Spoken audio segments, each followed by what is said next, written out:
What is going on, guys and girls? My name's VANG1LF, and today we've got a Q&A. I sent a lot of people out to give me questions on Twitter the other day. Got my laptop open next to me with all the questions there. They're going to pop up on the screen as I read them out. Anyway, first one's first is, it's from Daniel Ketelars, I think that's how you say it, and he says, how are you? Well, I'm okay, I suppose. Thank you very much for asking. Bit of a weird question to ask, but yeah, I'm good, thank you. Next one is from Chaz. It says, who do you think will come up from the Championship this season? That's it's a good question, actually, because I always think that the teams who get relegated always are in for a shout. You've got, obviously, Norwich, who are doing okay. I think they've won a couple of games already. They beat Blackburn the other day, 3-1, I think. So I think Norwich are probably going to be in the contention for them. I think Fulham probably won't get promoted. There's something about them that I just don't think they'll get. I think they'll be in the Championship for a couple more seasons. And who else got relegated? I can't even remember who else got relegated. There was Norwich, Fulham, and my mind's gone blank. Honestly, it's gone blank. But yeah, I think Norwich is probably going to be the dead cert for me. I'm hoping so anyway, because I quite like Norwich. I'm not going to spend too much time on that question. That's all you're getting out of me, because I really don't know much about Championship football. The next one is, why is your name VANG1LF? It's VANG1LF because my surname sounds similar. There's a couple of letters different, and somebody one day, I don't know why, just went, oh, you're a GILF. So I was like, okay, I'm a VANG1LF. And then, I don't know, it's the most random and most fucking boring and embarrassing story ever, but that's why, I suppose. What inspired you to make YouTube videos? Some random guy who does Call of Duty videos. I used to watch that all the time. I started off making Call of Duty videos on this channel a long time ago now, and it didn't really get, the ball didn't really ever get rolling with that. I mean, I got to maybe 2,000 or 3,000 subs, and I thought I was doing really well, but I tried a few FIFA videos out, and they did so much better, so I just turned into a full-on FIFA channel. Plus, I enjoy FIFA more than COD anyway, so I guess that's kind of why. We're going to move on to the next one now, and it is from James Hillard. Which summer signings in the Premier League do you will perform best over this current season? Pick a top three. So I think what he means by that is, which of the three transfers that come into the Premier League are going to do the best? Maybe even more so than the players that are already in the league. I don't really know. I mean, you've obviously got Alexis Sanchez, who is coming for Arsenal. You've got Felipe Luis, left back for Chelsea. In fact, Diego Costa, I think he's got the right physical state to be a very good player in the Premier League. He's already got his goal tally off the mark with 1 goal against Burnley. Alexis Sanchez, I don't think will do as well as Diego Costa will do. You've got other players like Ander Herrera, who's coming for United, and who else is coming to the league? City have signed Fernando. I don't think he's going to do, he's not going to score as many goals as the other ones are. I think, my top three are probably going to have to be Alexis Sanchez, Diego Costa, and because the Premier League, the transfer window is still open for another 11 days, I don't think I can give a third spot because, anything could happen. I mean, there's always people linked in with Marco Reus, there's always people linked with Di Maria. All these types of players could come into the league and could potentially do very well. So if I say someone now and then one of them come in and do better, then I don't think that my answer really counts, to be honest. But yeah, anyway, I think those two are going to do well. I think Diego Costa is going to do very well, and Sanchez is probably going to be up there as well. Which EPL teams do you think have the highest chance of being relegated? Well, as I said before, the teams that got relegated last year have got a fairly strong chance of coming back up. So I think the teams that have come up this year could go down. I think Burnley haven't got enough about them. They haven't had enough new players come in.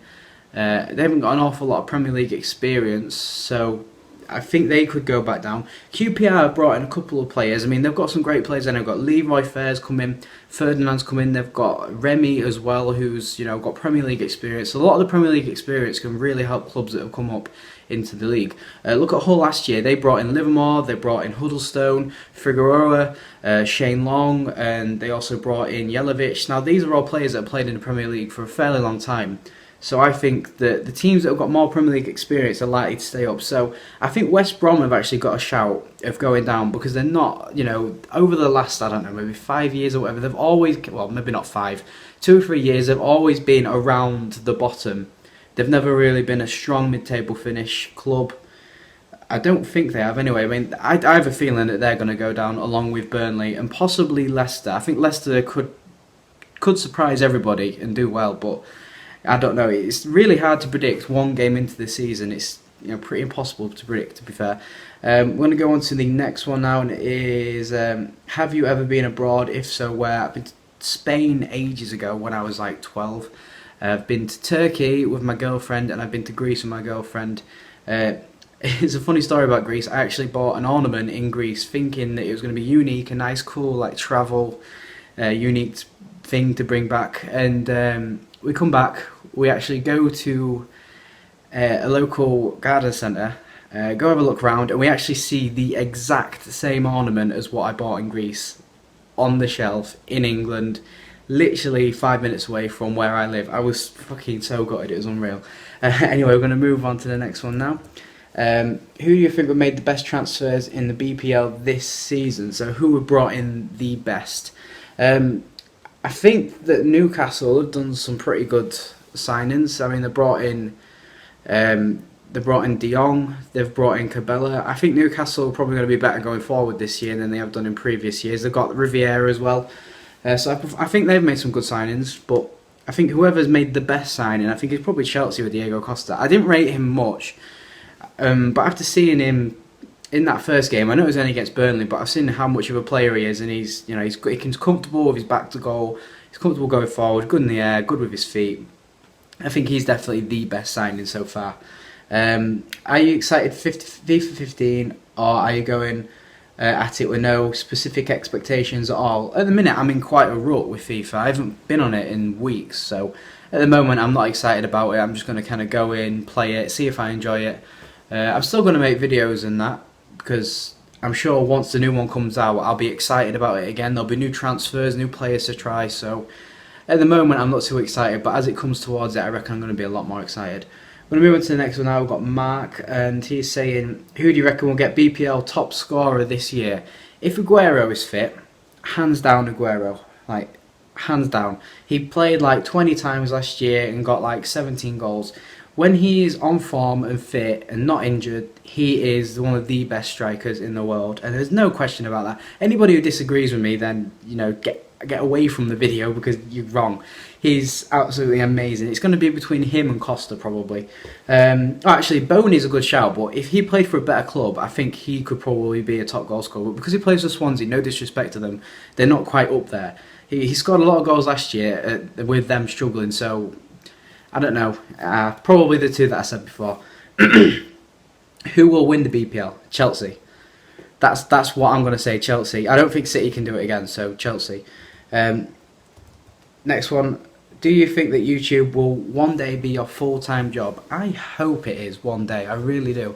The job I've got at the moment, some of you may have saw on Twitter, I had a bit of a rant about this morning. It's just a pain in the ass, working nights all the time.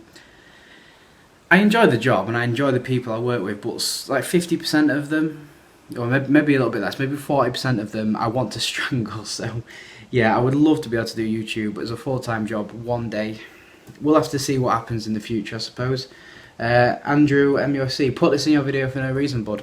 There you go, bud. We've got Pierre Tado, who says BPL predictions. I'm going to go out and say Chelsea top, City second, Arsenal third for once. They're usually fourth, and then Liverpool fourth. I don't think United are going to be top four.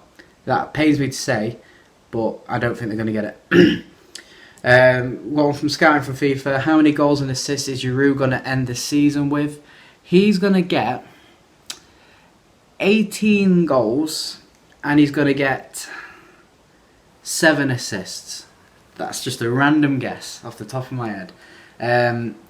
Where do you play in other sports, Madden, etc., IRL? Well, I don't play American football because I'm English, for starters. Football, 5-a-side, you play everywhere on the pitch anyway. 11-a-side, I usually get thrown left wing, which is quite strange considering my build, but I like to think of myself as a wide target man kind of player. But yeah, I play like other things like pool and crap like that. I used to play rugby and PE at school, but I'm primarily football. Oh, I like squash as well. Squash is a really good sport. It's really good for exercise. Tennis is okay as well, but I don't get to play them often. Squash I only go and play maybe like once or twice every month, so I really do want to play more, but nobody else plays it for some reason. Do the ALS Ice Bucket Challenge. I did that yesterday. If you want a link to that video, it's in the description below. Remember to donate to the charity. Next one is, if you could meet any footballer, who would it be? I'm going to do a past one. Past footballer, I would love to meet Ole Gunnar Solskjaer because he's my absolute favourite football player of all time. And if I could meet any football player that is playing right now, it's a tough choice because obviously you've got Ronaldo, Messi that anybody would love to meet. I'd like to meet Berbatov because he just seems like such a cool person, and I really want to meet him. He just seems like such a pimp. I just want to meet him.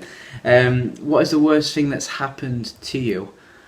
I don't know. It's a bit of a vague question. I've told this story before. I've got into a car thinking it was my dad's car. Me and my girlfriend, we got in, sat there, and me and my girlfriend at the time got in, sat in the car, and the guy turned round who was in the front, and it wasn't my dad. So he was just sat in the back like, okay. He just got out the car, fucked off. That was pretty embarrassing. It was the exact same car as what my dad had at the time. So that's probably the most embarrassing thing. The worst thing that's happened to me is probably when I was on holiday. I was on a boat trip, and it was a full day boat trip, so it wasn't even like an hour ferry across somewhere. It was a full on boat trip. I got on and I thought, oh, okay, this might not be too bad, I might not feel ill. Oh, I felt ill. It was awful. The entire maybe 8 hours I was on that boat, I was so ill. I managed to last maybe 4 hours, but in the end I gave up and I ended up throwing up. This is minging. And the bag literally was half full of just whatever I had for breakfast and dinner yesterday. It was just horrible. I mean, it felt so bad. I've never felt that ill before in my entire life. It was absolutely horrible. I never usually get boat sickness as well, so that was the thing that confused me the most. I don't think there's any more questions to answer. It's been a very long video, 11 minutes long at the minimum so far, 12 now. I'm going to leave this video here. You probably got fed up of listening to me for 12 minutes long, so I'm going to shut up now. Thanks for watching, guys, and I will see you next time.